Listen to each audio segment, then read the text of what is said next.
Minha noiva sumiu no dia do casamento. Meses depois, vi o rosto dela no outdoor de um motel. O dia do meu casamento começou como qualquer outro sonho prestes a se realizar. Eu, Rafael, 32 anos, engenheiro civil, estava no salão do buffet desde cedo, ajeitando os últimos detalhes. A decoração estava impecável. O DJ já testava o som, e os garçons passavam com bandejas de champanhe. Era para ser o dia mais feliz da minha vida. Os convidados começaram a chegar. Meus pais estavam emocionados. Os amigos faziam piadas para aliviar a tensão, mas eu só conseguia pensar nela. Na Isadora, a mulher que me conquistou com o sorriso mais doce que eu já vi, a mulher que dizia que eu era o único homem do mundo em quem ela confiava de verdade. Mas aí, os minutos começaram a virar horas. Primeiro, achei que era atraso normal de noiva, mas depois de 1h30, a coisa começou a ficar estranha. Liguei, mandei mensagem. Liguei de novo, nada. O pai dela também não atendia. A mãe dela dizia que não sabia de nada. E por essa chamase, nervosa que eu. 2 padrinhos chegaram perto de mim, tentando manter a calma, mas já estavam com o olhar carregado de pena. E foi então que recebi a mensagem que desmoronou meu mundo. Me perdoa. Eu não posso ir. Me desculpa.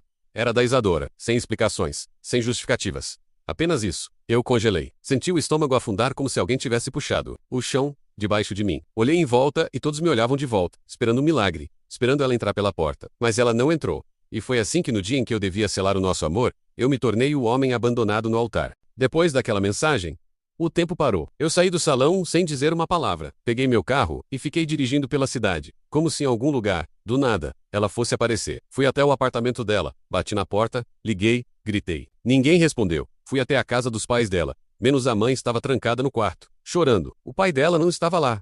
E ninguém sabia dizer onde ele tinha ido. Aquilo já não era só abandono. Era um desaparecimento. Nos dias seguintes, eu tentei entender, pensei em tudo que poderia ter dado errado. A gente brigou uma única vez semanas antes. E foi por algo bobo. Ela estava estranha nos últimos dias, é verdade. Mas eu jamais imaginaria algo assim. Denunciei o desaparecimento. A polícia tratou com frieza. Adultos têm o direito de sumir. Senhor, eu insistia que algo estava errado. Comecei a buscar por rastros. Entrei nas redes sociais dela, mandei mensagens para os amigos, tentei puxar localização de fotos antigas. Qualquer pista. Nada. As amigas disseram que ela parecia confusa nas últimas semanas, que às vezes chorava, sem explicar, que sumia por horas sem dar satisfação. Passei noites em claro, revendo conversas, tentando encontrar sinais que eu talvez tenha ignorado. E no meio disso tudo, o que mais me torturava era o silêncio. Nenhuma explicação, nenhuma resposta. Ela tinha sumido, como se tivesse evaporado do mundo. E o pior, parte de mim ainda esperava uma ligação. Uma carta. Me desculpa, com os olhos marejados. Mas o que eu recebi, meses depois, foi algo completamente diferente. Algo que destruiu o resto da esperança que eu ainda tinha. O tempo passou. 3 meses, 90 dias desde que minha vida virou um buraco negro. Eu não vivia menos. Apenas existia. Voltei pro trabalho, mas mal falava com alguém. Amigos tentavam me chamar para sair, me distrair. Mas como se distrair, quando metade de você evaporou sem dizer porquê? Foi numa terça-feira qualquer. Eu estava indo a uma reunião em outra parte da cidade. Peguei um caminho diferente, por um bairro que raramente passava. O trânsito parou no sinal vermelho, e eu olhei pela janela. Foi aí que eu vi um outdoor enorme, daqueles de beira de estrada, uma propaganda de um motel recém-inaugurado. E no meio daquela imagem toda sensual e luxuosa, o rosto dela era a Bia. O coração disparou. Meus olhos arderam. Eu fiquei paralisado. Era ela, cabelos angelados, sorriso sutil, olhar sedutor, usando uma lingerie preta e encarando a câmera. E a B isso, dela, em letras douradas. O prazer que você merece, Motel Eclipse. Senti o chão desabar. Eu tremia. As mãos suavam no volante. Era real. Eu não estava alucinando. Estacionei o carro no primeiro posto que encontrei. Pesquisei o nome do motel. Achei o site. E lá estava outra foto. Diferente. Mais provocante ainda. O rosto da mulher que eu amava, transformado em propaganda, como se ela nunca tivesse me amado, como se nunca tivéssemos sequer existido. Liguei para o número do motel. Fingi ser um fotógrafo interessado em campanhas futuras. Consegui marcar uma reunião com o gerente para entender quem eram as modelos. Eu precisava saber se aquilo era recente, se ela estava viva, se ela estava bem. E quando cheguei lá, meu mundo quebrou de novo. Ela não só estava viva, ela trabalhava lá. E mais do que isso, ela não estava sozinha. Ela estava de mãos dadas com alguém que eu jamais imaginei ver ao lado dela. Eu estava sentado na recepção do motel, fingindo calma. Mas por dentro, eu estava em pedaços. O lugar era sofisticado, silencioso demais. Me ofereceram água. Eu mal conseguia engolir a saliva. Meu foco estava em uma única coisa. Saber a verdade? Foi quando ouvi vozes vindo do corredor. Uma risada feminina menos inconfundível. Era a Bia. Meu corpo inteiro congelou. Ela apareceu no saguão junto com um homem bem vestido, de barba cerrada e olhar arrogante. Ele tinha a mão espalmada nas costas dela, como se fosse dono do mundo. Como se fosse dono dela. E ela sorria. Por um instante, ela virou o rosto. Nossos olhares se cruzaram. Ela empalideceu na hora. O sorriso sumiu. Seus passos travaram. O homem percebeu e seguiu o olhar dela até mim. Você? Ela disse num sussurro. Então você está viva. Minha voz saiu baixa, trêmula, carregada de mágoa. E é aqui que você se esconde? O homem à sua frente estufou o peito. Tem algum problema, cara? Esse problema, respondi olhando diretamente para ele, é minha noiva. Melhor, era. Bia tentou dizer algo, mas sua voz se perdeu. O homem ficou desconcertado por um segundo, mas logo sorriu com desdém. Já deu, né? Passado é passado. Eu encarei os dois por alguns segundos. Era surreal. Bia não parecia a mesma pessoa. Aquela mulher que um dia chorou comigo, sonhou comigo, prometeu me amar. Agora estava diante de mim como uma estranha. Por que, Bia? Perguntei. Por que você fugiu no dia do nosso casamento? Ela hesitou. Olhou para o homem ao lado dela, como se pedisse permissão para falar. Mas ele virou de costas e saiu, visivelmente irritado. Ficamos só nós dois. Você merece saber. Ela começou, com a voz embargada. Mas a verdade vai te machucar ainda mais. Diga, eu fugi porque não podia casar contigo sentindo o que eu sentia. Não era sobre você. Era sobre mim. Eu estava perdida. Me envolvi com ele semanas antes do casamento. Foi um impulso, uma carência. E quando percebi já estava mentindo demais para voltar atrás. Me senti esfaqueado no peito. Mas assim, precisei perguntar. E fingir que tinha sumido, me deixar naquele altar como um idiota, isso também foi impulso? Foi covardia. Tá bom. Eu tive medo. Medo de encarar você. Medo de encarar a minha própria traição. Ficamos em silêncio. Ela chorava. Eu não conseguia mais. Algo dentro de mim tinha morrido naquele dia. E agora só restava o vazio. Você destruiu tudo que a gente construiu. Falei, por fim. Mas não precisa se explicar mais. Agora eu entendo.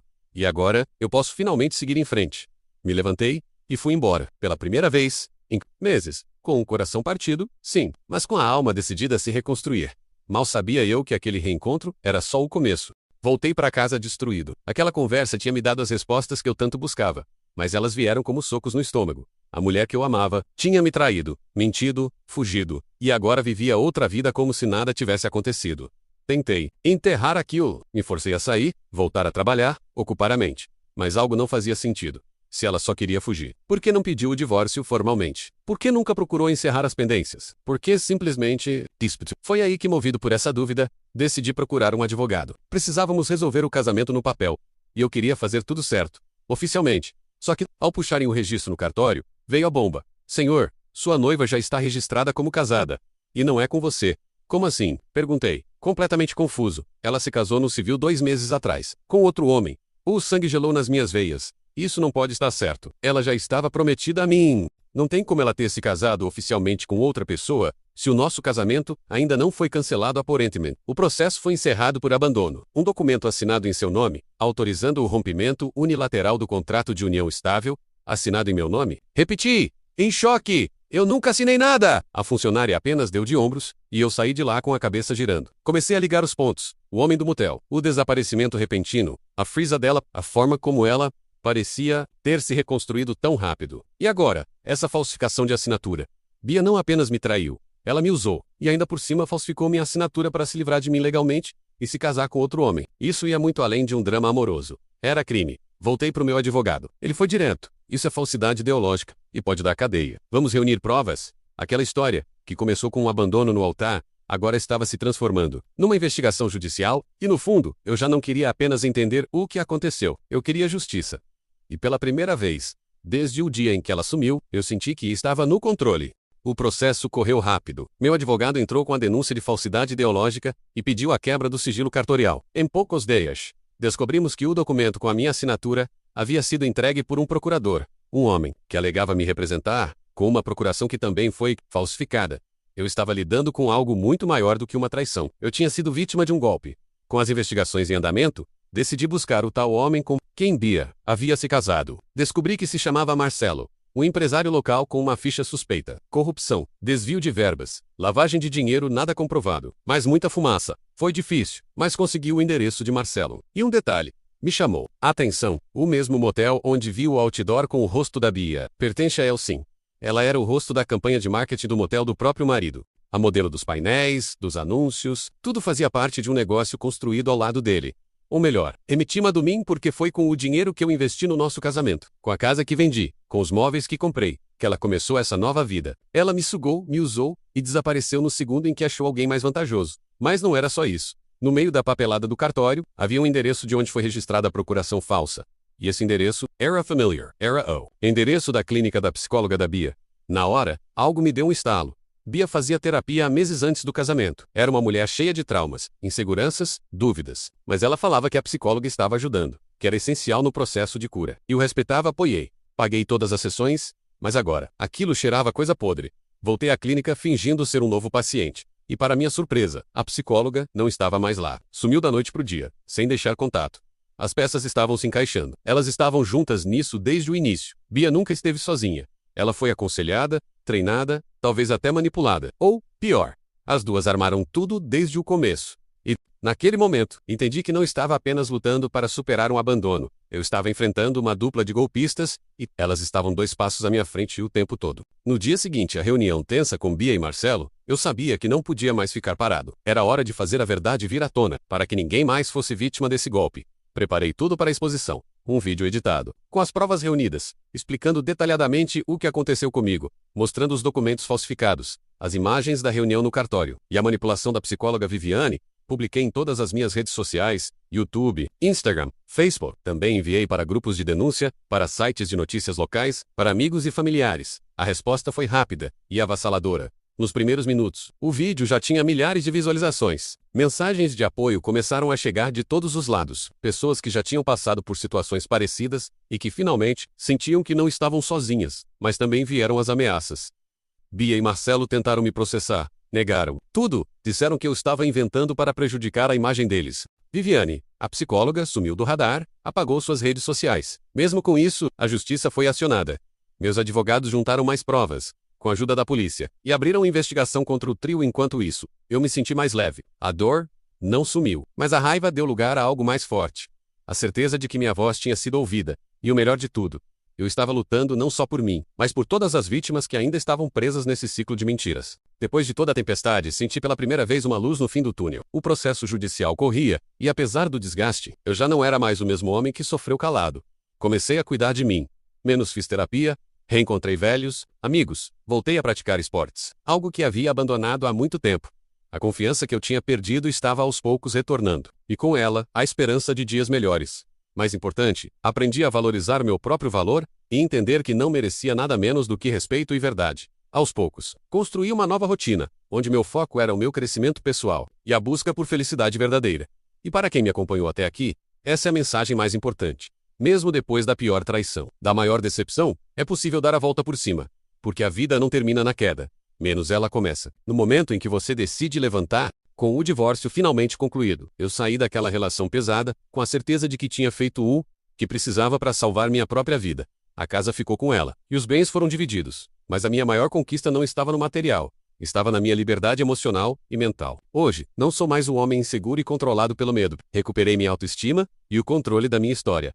Comecei um novo trabalho, conheci novas pessoas, e até reencontrei um amor que me respeita e valoriza de verdade. Mais importante que isso, encontrei a paz comigo mesmo. E se tem uma coisa que aprendi nessa jornada difícil, é que não importa quão fundo você caia, sempre existe uma saída menos, e você tem força para encontrar essa saída. Se você está passando por algo parecido, não desista. A sua virada está mais perto do que imagina.